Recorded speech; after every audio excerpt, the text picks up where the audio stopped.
Hello and welcome to episode 73 of the TRUUMAN Podcast, the podcast designed to create a generation of self-defined men. Today, I'm joined by Sean Harvey. Sean, it's an absolute pleasure. How are you doing? I'm doing well. Thanks for having me today. Amazing. I'm really looking forward to this one. Our conversation before we kicked off this really got me thinking and really got me excited for today. So please stay tuned and Wonderful. please listen to this guy because I think it's going to be a super interesting one. But Sean, as always, in your own words, what makes you a man? You know, if you would have asked me this 12 years ago before I started Eileen Fisher, I would have had a very different idea. And having left Wall Street, and gone to Eileen Fisher, the fashion company, that's where I was able to really do my healing work and integration work. And I think what makes me a man is being able to be integrated in my full humanity and my full humanness with self-love and compassion for, the good and the warts and accepting all of it as me. Amazing. This is what I was talking about. This is what we want to get into. But Sean, why don't you tell everyone a little bit about what it is that you do right now in and around the men's space? Yeah. So I would say it's not an easy question to answer actually these days. It just keeps getting more and more complex and more layered. I think the easiest is my lane. I'll say my lane in the men's healing space is in organizations. It's to do this work. It's to bring men's healing and transformation into organizations. My capacity is as an interfaith minister to go deep, and also the ability to work with those who are on the extremes, on the extreme left, on the extreme right, and to work with and understand the psychology of hate, polarization, and extremism. And then within that, understanding that as men, we are not broken, but many of us are wounded because we're human. We don't have access often to the tools, to the resources to help us heal those wounds. And so, as opposed to, here in America, going to a Proud Boys meeting or an Oath Keepers meeting or a Patriot Front, I go and I target and I focus on hyper-masculine systems. I focus on police, military, defense, government, finance, tech, energy, where male-dominated, command-centered, warrior-cultured environments leave little room for emotionality, leave little room for humanity, and have often, and as we're seeing in many ways, is often the place of dehumanization. So for my belief is to do this work from a systems perspective and support men system by system by system if we're going to create real societal systems change. Amazing. Let's talk about healing men and wounded men, and let's sort of define that a little bit more. What's your definition of a man that needs to heal or a wounded man? Any man. I mean, to be frank, I mean, I think, I remember my ex-boyfriend, he was there when I was writing my first book. And, he and I are politically different. We hold very different views on most any policy issue. And at the same time, he read my book and came out dumbfounded, had this dumbfounded look, and he said, "How'd you know my story?" And I just said, very flip, because I have that side as well. I said, "Because you're a dude. You're not that special." Yeah. And the reality is, we all, when we all have our breaking point, we have that point that breaks us, and that point that says, "Oh, I might need some help." I think it's unhealed trauma. It's grievance. It's fixation on grievance. It's being lost in our own story, and it's not being able to kind of see the world from a lens of what does healing look like versus being deep in our wounds. And I think the reality is when I talk to men across race, sexuality, gender expression, culture, religion, there's still unifying elements that I see across the board. And we're having this American UK conversation right now. Yeah. You know, there's still, even if we can say there's cultural nuance that adds another layer of complexity, there's still foundational challenges that we all face. Yeah, I think that's very fair to say. I think most men have issues and things that they need to deal with, no matter where they are in the world, as you've alluded to. But Right. let's bring on one of those layers that you so happen to work in, which is that hyper masculine sort of areas. So as you've sort of touched on, tech, lawyers, engineers, that side of Right. things. Why do you think those type of men have an additional challenge on working on these wounds, and how do you help to start chipping away at that so that they can start to work on themselves? Well, I think I'm going to start with like what I like to call warrior culture, which are militarized to paramilitary informed or designed organizations. To go through basic training, boot camp, or academies, it's often dehumanizing you to be able to carry out your job and to create uniformity in how you carry out your job. So there's, I think it amplifies the messages you can't be emotional. It amplifies the messages you can't be weak. And I think there's also a fear in those cultures that if I do demonstrate weakness, I could lose my job.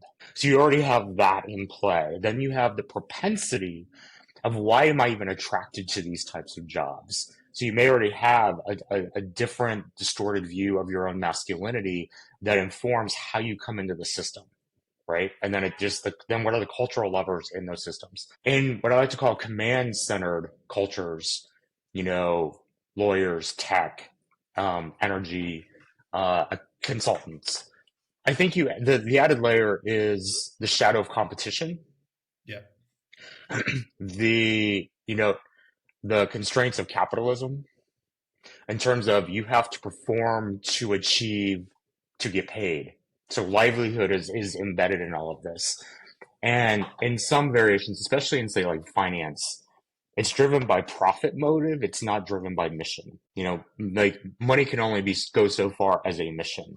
And so I think when you look at those dimensions, it's not just that I can't express my emotions. It's like, what are the drivers and the drivers to perform? And from that place, how am I killing myself in the process? And because of the epidemic of isolation and loneliness, I can't talk to anyone. And then we see the rates of addiction, suicide, just on and on and on that just get amplified. So finance is obviously a space that you worked in yourself. It's a space that I also worked in, street, which most people, you'll tell me that it's not as great as the movies dictate, but we'll get onto that in another day.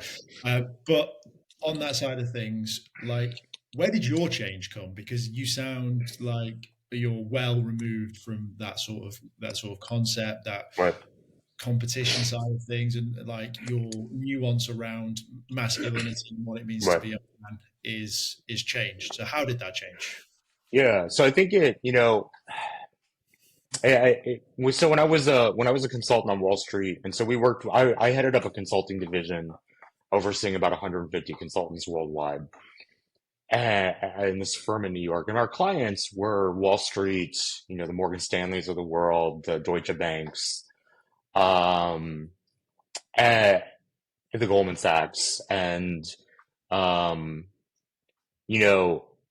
consulting to those types of organizations, along with like big media, and just kind of seeing where, especially in New York, where there's just such a hyper individuality, hyper focus, and expectations of perfection. They're just really hard to live up to. So I left that and went and on my 40th birthday, I walked into my CEO's office and I said, I've lost my heart and my soul in this job. And as my birthday present, I resigned. And within 2 weeks, I had an opportunity come along at Eileen Fisher, the women's fashion company. And in that role, it took 8 months to get through the interview process to see if I was a culture fit. Right. But on my first day, this was really the pivotal moment that changed my life and changed the trajectory of this journey. My two bosses sat me down and they said, "So Sean, We just want to acknowledge and honor you have proven yourself in the interview process. Now we want you to stop proving yourself and learn how to be who you actually are. When you interviewed with us, you showed us your heart and you showed us your polish as a Wall Street consultant. We hired you for your heart and we want to see less of your polish. We want to see you unfiltered. And then 3 weeks later, I was at Eileen's house, and she is a real person. And we were doing this creative exercise. And within 2.5, 3 hours, I found myself doing interpretive dance to a poem about a bumblebee finding her nectar while drums were beating in the background. And when we were done, my boss comes up to me and says, "You know, you're in a different world now, right?" And I was like, "Yeah, I'm getting that." And then, from that experience, I ended up being sent by the company to an artist commune in Canada for 5 months to learn how to incorporate the arts into creative facilitation. And that's where I got the call to work with men. And in that experience at Eileen Fisher for 5 years, I would have conversations with men about, I'm changing, you changing, how are you changing? And they would often start the conversation with, "Well, my wife said," this is how the conversation always started. "I'm more patient. I listen differently. I stopped needing to be right all the time. I started to be more curious, started to be more comfortable in the gray, started to have more access to my emotions. I started to tap into my creativity differently, and I was solving problems differently." And every guy said, "And I feel more comfortable in my own skin." And I said, we got to bottle this up because there's only 200 guys out of 1,200 in this organization. We got to bottle this up and take it out in the world. And that's what I've been doing for the last 6 years, is figuring out how organizations can accept men's engagement. And then for my own healing, I had to look at my competition. I had to look at my shadow of competition. I had to look at my fears, my fear of men, and when I was writing my book, the first one of the things that came out for so many of the men I talked to, one of their biggest fears is to be vulnerable in front of other men. And for many, their fear is other men. And what I've also found was white men were saying their biggest fear is other white men. I've come across that a lot. I think that's really common. Like, I think that's usually the biggest hurdle for vulnerability is without going into a science lesson, but there is still an element of biology, right? And it's like, who is it that you can be vulnerable in front of, and what does that look like? And I'm intrigued as to what that means, because there are some men that I will share everything with, and there are other men that I won't say anything to. And I think a lot of men are like that. I think more men are trying to become emotional and try to have these conversations and go down this route. So I'm gonna add from the science to the spiritual. I think there's also what we do in our inner work allows us to clear our own internal and inner turmoil. And so I think that, what I find is I'm able to work with someone who's politically or ideologically different from me. I'm able to work with someone who holds extreme views. Yeah. Part of that is because I've done my own inner work to not have inner turmoil when I'm engaged with them. So there's an openness. I'm a vessel for that, right? Yeah. And so I'll be quite frank and honest, as a gay man, the only people that don't work with me are gay men, and I have my own internal turmoil that becomes a challenge. So it's actually much easier for me to work with a conservative straight dude than it is for me to work with a progressive gay dude. And I have to look at continual, because the work never ends. Yeah. And it's like, okay, what do I still have to look at? What do I have to clear? Because again, we connect with each other energy to energy, even though we think it's everything else. Energy is what I think allows us to feel safe. It allows us to feel connected and to be vulnerable and open up. I'm glad that you mentioned energy, because one of the questions that I did want to ask was a while ago now, and maybe sort of semi-forgotten.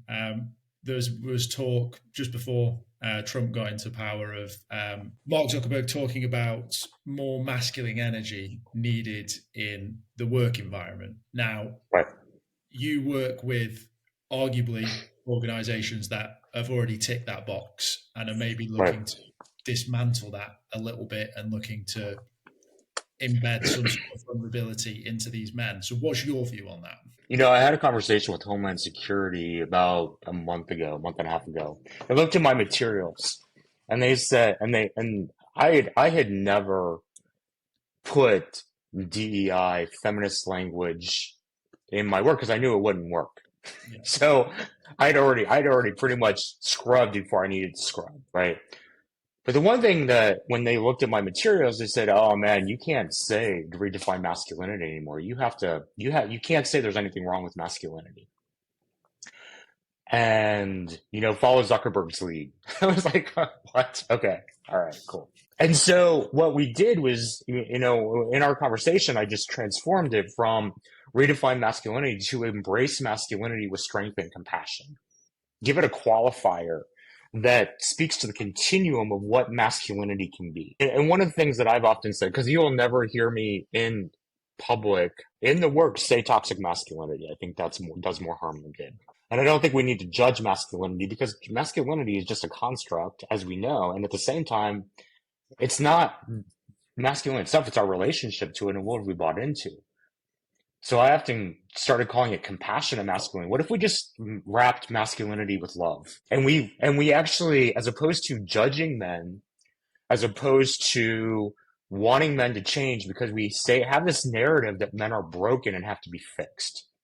And I will never say that anyone is broken. I think what I often say is systems are broken, people are not. Now, people are wounded. Yeah. And what we see are the expressions of their unhealed wounds and their unmet needs, but we're actually not talking about broken. And so the other thing my ex when he started using the hashtag after I wrote my book, wounded, not broken. And I think there's something about seeing someone, and I think my success with a lot of men is that I see them, I'm going to sit with them in the wounding without judging and not try to fix them because I think there's anything broken. Because I think the biggest thing that happens is when someone, especially a man, thinks he's broken, he thinks he's not fixable. Yeah. And that's where hope becomes a challenge. That's where hope becomes a challenge. And he may say, well, I can't be fixed. I don't matter. And that's where we start to see the maladaptive behaviors play out. So let's maybe touch on those sort of men that are in that labeled of being broken and sort of start to move towards some of the people that you work with. A lot of those boys and men tend to or find far right extremist material or the manosphere or red pill ideology, as it's sort of, to use some buzzwords. What is so attractive around these? I guess any extremes seem to be attractive. You talked about extreme left and extreme right of people that you work with, but the common theme seems to be right. So what's so attractive about these extremes to those men? Right. So one of the things that I've witnessed and also heard, and someone kind of framed it like this: for men, the Democratic Party this time around really didn't include men or white men in particular in their formula, right? And it was sort of like this: we're setting expectation that you have to show up here to be acceptable. On the right, it was like, come as you are, and we're going to meet you where you are. But I think I think it's a couple of things. I think one, it's offering something on a superficial level that men are attracted to, be it to connect romantically, to connect sexually, to get in the best shape of your life, to perform at optimal performance. And often the other messages come in. I think you take like what guys are seeking in that superficial vein, along with a culture of isolation, loneliness, the need for tribal community, communal tribalism. And it becomes a very attractive proposition that I can just be me. And I think the other thing is it's okay now to be politically incorrect. And so I think when you have the ability to say what you want, the freedom to do what you want, and also you have a couple of other forces, when we talk about Christian nationalism, you also have, dogma coming into the equation that supports traditional views of masculinity and keeps things back in line in terms of outdated ways of thinking about gender relationship. So you've got that. And And so I think there's just this it's a confluence of pieces right now that are playing out that are just making this more not just acceptable but accessible. And it's feeding a need, but the problem is it's a short-term need, not a long-term need. And you still have a lot of guys that are going, I'm still missing what I'm really yearning for. It's a band-aid that scratches an itch almost, and Right. it blames society rather than them. Is that another Right. thought process? Yeah, I mean, I think there is a blame that plays out in the equation. It's and I think we're doing it all over. I think there's a lot of blame and shame on the left. I think there's a lot of blame and shame on the right. And what is that personal accountability? What is that sense of it's really easy to look out there, and I think across the board, it's really requires courage to look inside here. And the whole philosophy at Eileen Fisher with Eileen's view, because I was the head of personal transformation and well-being for the company. So I was engaging employees in personal transformation work at a systems level. But Eileen's philosophy was, let's forget about productivity and all the ways to get people to perform better and just have them do their inner work. And then they're automatically going to start doing better because they are more integrated and working at a level that their worldview shifts when they shift their own inner lens. That's an interesting thing to say, because just to sort of bring in like mental health and mental well-being, for me, I find doing stuff and being active and being proactive, positive mental health or good mental health is a byproduct of that. I don't see how you can, me personally, work on your mental health just solely on that and just trying to fix that little bit that's there and that like issue. It's more you have to go and do something else, and that then becomes the byproduct. And that sounds similar to what she was trying to implement, which was make these great people, they're going to do great work. I was in a conversation or looking at some materials on male allyship. And it was interesting because it was like all very behavior based. And I'm like, nowhere in this equation are we actually talking about our own inner misogyny, right? Like forcing upon people who hold views and values that I don't agree that women should be, have equal rights, or that should be in policing, and it's like, okay, can we go take a step back and actually look at where guys are, as opposed to forcing and putting upon that they have to change this thing. And here's how you change this thing. But it's like, but we haven't actually looked at, I think in our pursuit of social justice, and I've said this to many of my friends who are in DEI, my work comes before your work. Your work is to shift behavior change to right injustice. But we've forgotten about the human condition and the male ego in the equation. That when you put someone and say, you have to do this, oftentimes the reaction is, well, no, I'm not going to do that. And I'm going to be steadfast, quietly or aggressively. The challenge is when it's quiet and I'm just not going to do it. I'll yes you, but I'm not going to do it. Right. And I think we have in some ways silenced men's voices in a way that often when I talk to the men, they're like, I've never been able to share what I'm about to share with you because I'm afraid of being canceled or called out. Right. And so I think that is something we have to explore as we, like, what is our approach? And if we're walking around saying men are broken and they have to change, that often, as someone who's been in change management for 25 years, that doesn't work. Yeah. But if it's an invitation to something different. It's interesting because I use the analogy of the expression, if the world put its problems in a pile, you'd be in a rush to get your own back. And it's sort of this compliance that is being put on men. And it's interesting that you say some of the people that you work with feel that they can't say what they want to say. And it's almost like they're complying out of fear that they're going to lose their jobs or lose their family or lose their status in society. And that isn't, like you say, that's just going to be a wound that's going to keep getting bigger and bigger, and who Right. knows what that leads to if that ever explodes or comes out in a different format. Right. Like, is that Yeah, I mean, as you're talking, I'm thinking about how the manosphere as well as cyberbullying has just exploded because it is the vehicle to be anonymous. It is the vehicle to express so that you don't blow your top. You don't just hold it all within. And so this becomes a very toxic environment because it's the deep-seated stuff is able to be expressed in some way. And so it may not be expressed at work where you're like just putting on the mask to work.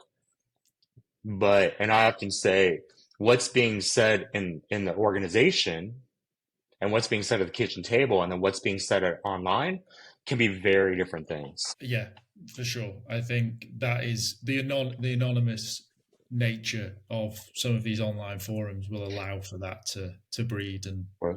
continue to grow. One thing I'm sort of interested in is the spiritual side of like how you're positioning it and what that looks like, because men are notoriously hard to market to, and the counter intuitiveness in me would say that that would be something that men wouldn't want to engage in. So I'm interested in how you see that working. So like I shared with you in our prior conversation, I just had this intuitive sense to create this thing called Men's Soul Adventures. And I started in DC. I put it out there on Meetup and I was like, I don't know how many people are going to show up. Next thing I know, within 24 hours, 52 men signed up. Within 3 months, we had 180 guys.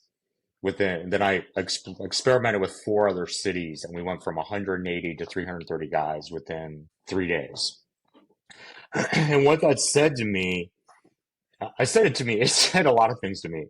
One, that men are yearning for. And when I think about this, they're yearning for something deeper.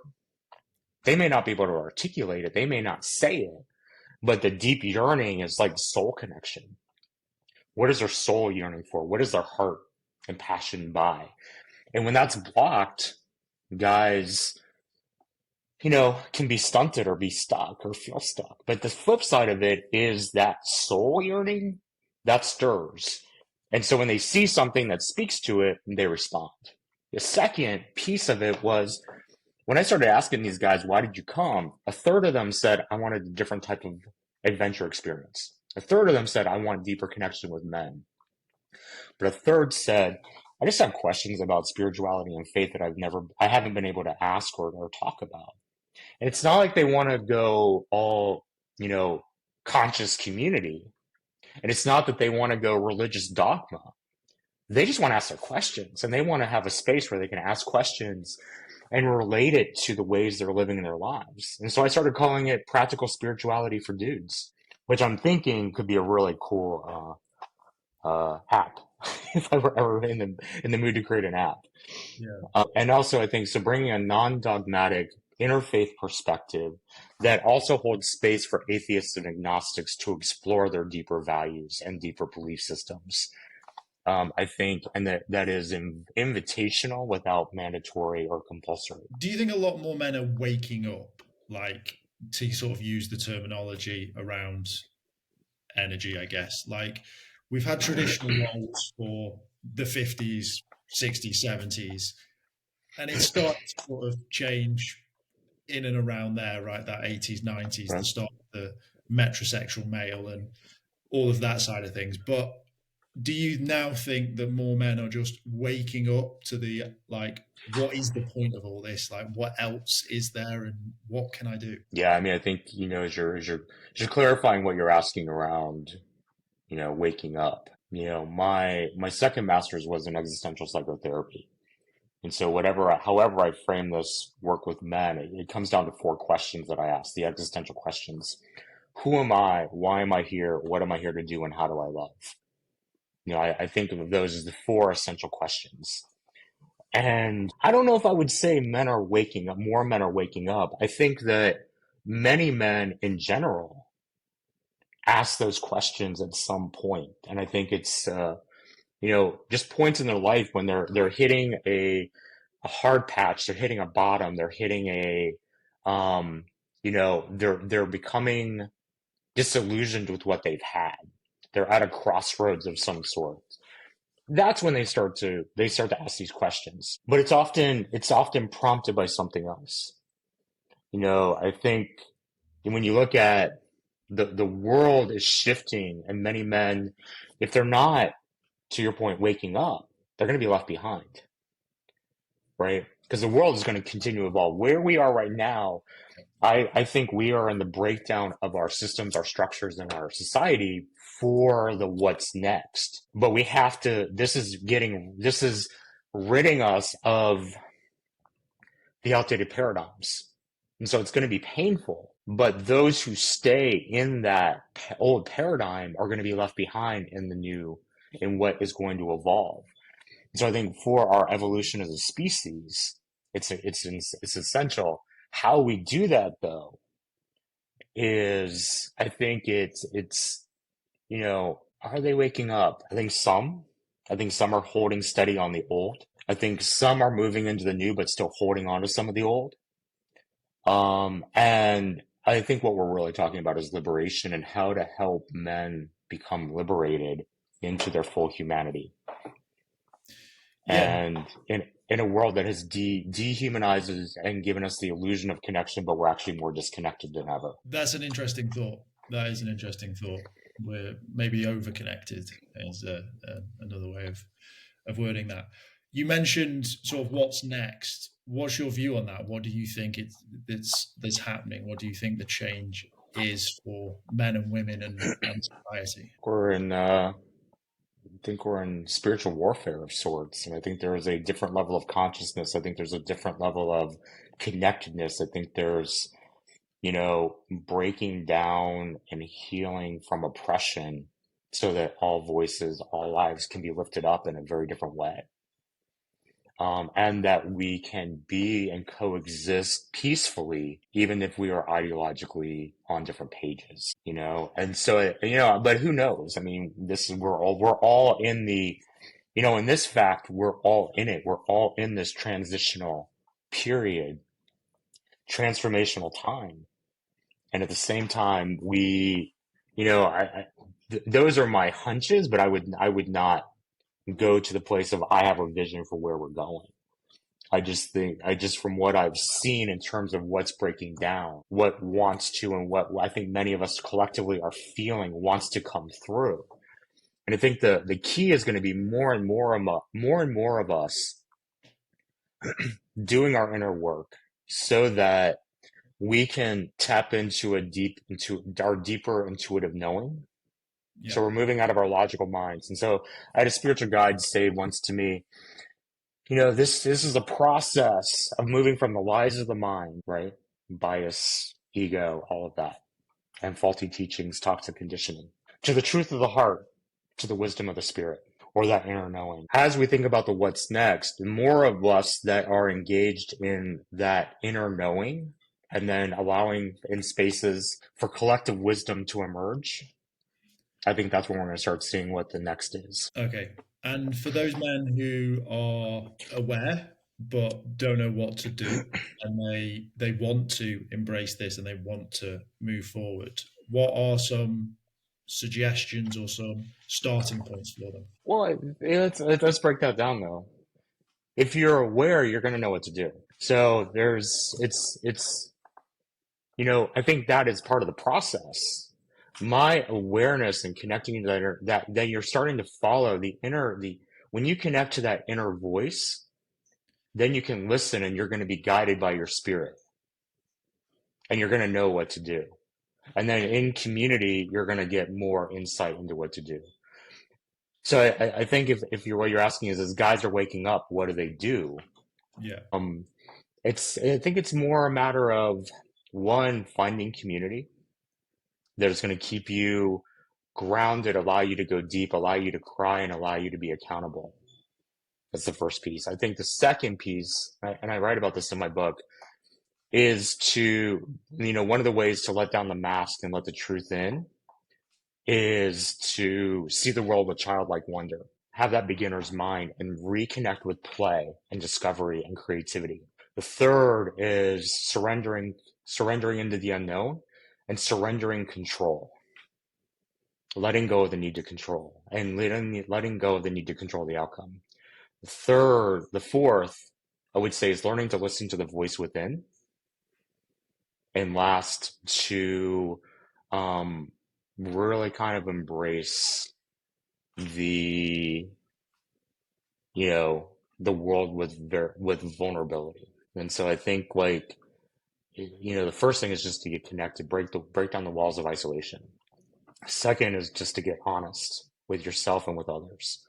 And then third, be open to where we're going and start to learn ways to get into flow. If you want practical ways you can do that is by connecting with men's circles, connecting in conscious communities, playing with the arts, finding your passions. And as you were saying earlier, if it's connecting to the body, what are the ways you're connecting with your own embodied wisdom? I've had this conversation in differing forms many times, and like my sort of synopsis on it is, now is the best time to be a man. Now, what I'm not encouraging is you to leave your wife, leave your family, and run off and go and explore crazy things like that. Like, Right. That's always my caveat whenever I say this part. But Right. if you are a man and you want to be a potter, or you want to crochet, or you want to be a stay-at-home dad, or you want to do rhythmic dance, or you want to work in finance, all of these things are options to you. And it's your responsibility to find your community, find your group, find the partner that supports you in that.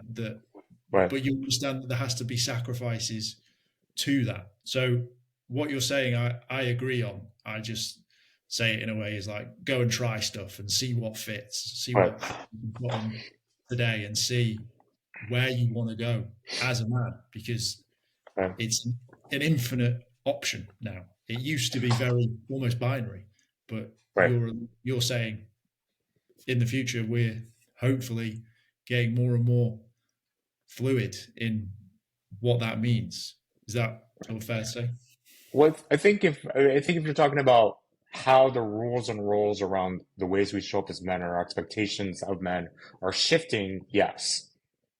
And then I think there is another dimension, which is also connecting at a much deeper level with who are you at your core underneath the protective layers? How are you called to be and serve in the world? How do you express love? And so in the work that I do around compassion, I often say that, I see it on three levels. One, how do you bring compassion to every interaction, every moment of the day? Very aspirational, right? But it's, I often find when we talk about compassion or empathy, but because compassion is the ways we are in action and expressing our heart. We often intellectualize it. We often idealize it. We often make it when it's convenient. So when we actually we have to strive. How am I reminded in every interaction to be compassionate? It's the first level. The second level, how do I give compassion to my greatest adversary? And then third, how do I give compassion to myself? And so I think as we are in this, it's, because you said, what do we have to sacrifice? I think it's also being realistic, realistic about what we're trading off. Yeah. If I want this, what am I giving up? But then also to have that discernment within to say, and am I willing to do that?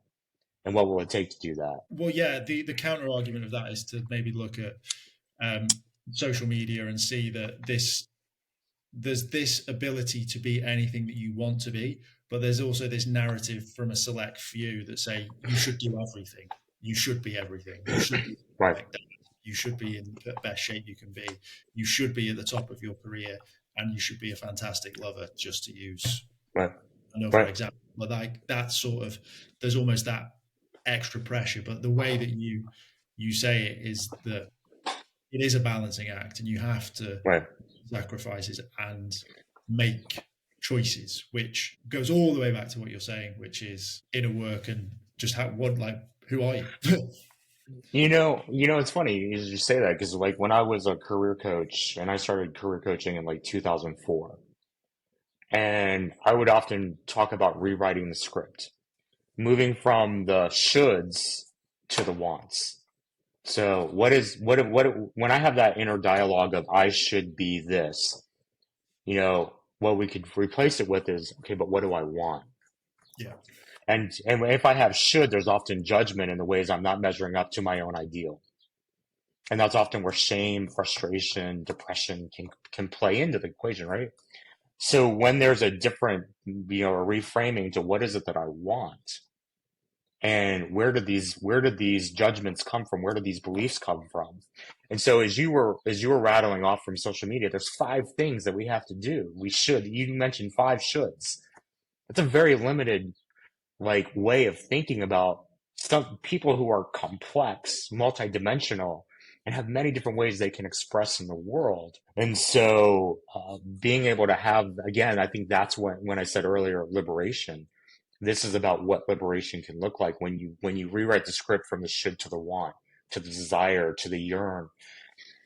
And for me, especially if I'm working with an extremist or someone ideologically different, I never have this philosophy of meeting guys where they are, because I think that can be condescending. Like, oh, I'm coming from the mountain, I'm going to come down, I'm going to show you the way, and this is how you should be, and what I see is, many men that are suffering in silence, don't have an outlet for it, and often don't understand it, but they know they're not where they want to be in whatever way.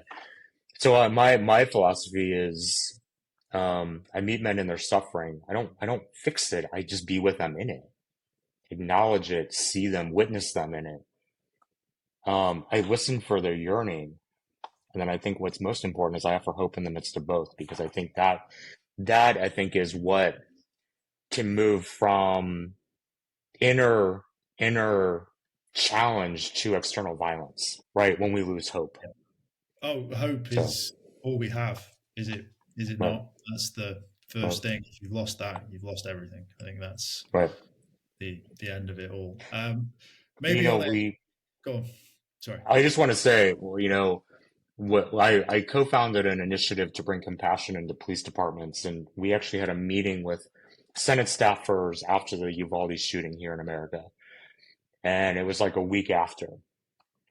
And within 30 minutes, our conversation focused on mass shootings, gun violence, men's mental health, police shootings, police suicides, and veteran suicides. And I was like, shit, this is what hopeless looks like. This is, and it really got me thinking about, what are the ways that we uplift and offer hope, especially to those that are so different from us that we're afraid to engage them.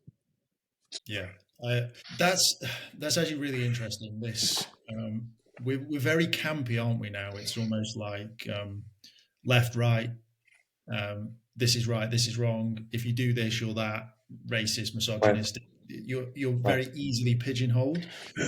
Right. And I think there needs to be a shift in that. We've become, like you say, maybe too connected or not connected at all, because you just say one thing and you get put into that thing, and you'll only deal with your tribe or the people that agree with you, right? This is why social media is as dangerous as it is. We're in echo chambers of just being fed stuff that's good for us, rather than being challenged or seeing the world from a different view, which is needed for humanity, right? And a better world. So that's an interesting point for sure. Yeah. In the men's space altogether, what is there that you love right now, and what do you want to see more of? I mean, I think, what I love are soul adventures. I love when we get men out of circles. I mean, I think we've been so focused on circles, which can often feel like group therapy, and I think about in a man's limited amount of time that he has outside of work and family and the gym, and to actually do some inner work, what's actually going to keep his attention? And I find that like adding a nature piece, not at a retreat, which is like once every year, once every 6 months, but like you're getting doses every week or every other week of let's go out in nature, let's have some deep conversations, and let's bond and build community at a deeper level. Yeah. So I would love to see more of that sort of thing. I would love to see, the ways the soulful spiritual work can be brought in non-intrusive, non-invasive, non-dogmatic ways. Um, and that, one of the things I find is, in some instances, I do my men's work, right? I go and I meet with a group of guys, and then I go off and I go back to my life. And those conversations are just encapsulated in the men's work bubble that we just did for those 3 hours. I would love to see real community, real friendships, real bonds formed that go beyond the walls of that room where we connected. And we're actually developing the social skills and the sense of community that women have had for many, many, many, many years and decades and centuries, for us to actually build those deeper bonds that are there. And also they go beyond the men's circle of the 5 to 10 guys that we connect with all the time, to be able to do that with more men in general. Amazing. Love that. Really interesting for sure. Sean, it's been an absolute pleasure. If anyone has enjoyed what they've heard and they want to find out more, where's the best place to find you? And I will leave the final thoughts with yourself. So I would say first, go to my website, warriorcompassion.com, or find me on LinkedIn. It's the best way. Sean Harvey, I'm probably the first one that's going to come up. And check out my book, Warrior Compassion: Unleashing the Healing Power of Men. We've covered a lot of ground in this conversation. I think what's coming through for me first and foremost is we talked about the compassion is love. And I think if there was one other piece that I think is integral to all of this, it's helping men learn how to love in a new way. Moving from what many of us has learned, love with conditions, to unconditional love that we have for ourselves that we can give out to others.